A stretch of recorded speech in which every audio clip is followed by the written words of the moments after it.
is Adriano Leonardo Scapicchi from Rome, and he will perform Samuel Barber. How many of you are familiar with Samuel Barber? Adagio for strings. Those of you who don't recognize the name know for sure his music, Adagio for strings or the Agnus Dei. It's like an American national anthem. And Barber, Fritz Kreisler died 6 months before I was born. That's the age, the 60s, 62, he passed away. Samuel Barber is younger generation. He was one of the first students at the Curtis Music Institute.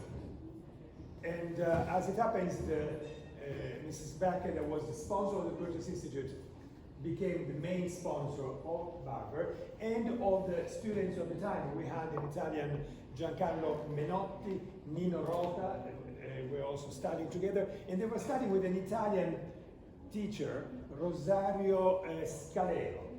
So there's a strong Italian influence. Mrs. Beck tells him, so this is an Italian student coming, which was Giancarlo Menotti.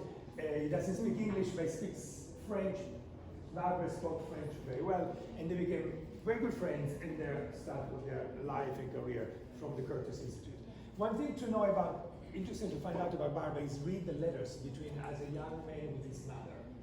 And there is this they talk about the father, his relationship with the father, with the mother, saying, no, I will never be the son that daddy wants me to be, because he wanted to be a pianist, but for his father to be a pianist was not really the thing he wanted his son to be.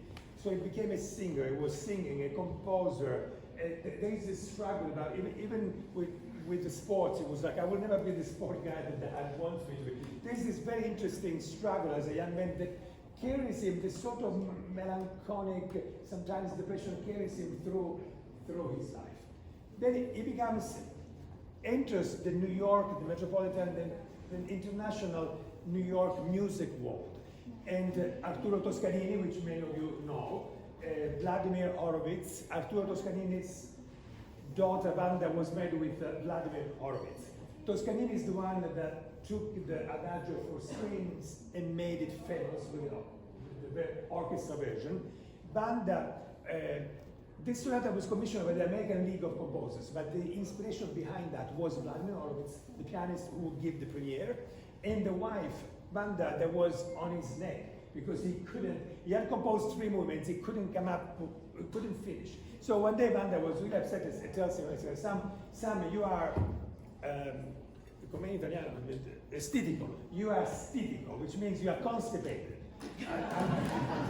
This word, which for the Italians is something common, but as an American, he took that as a particular personal offense. Went back home within a few weeks. He composed the finale, which is this fuga you hear now. So he will play for you the end of the 3rd movement, where you hear these melodies with counterpoint, with chromaticism, and then enters the fugue. The fugue, for those who are not familiar with the fugue, is a melody, the fugue that runs away. So you have a melody that runs away, that another one, in 4 voices. At one point, I believe there are like 6 voices in these fugues. It became one of the masterpieces in the piano repertoire. One of the most, this that we play for you, one of the most difficult pieces in the piano repertoire that you can hear today.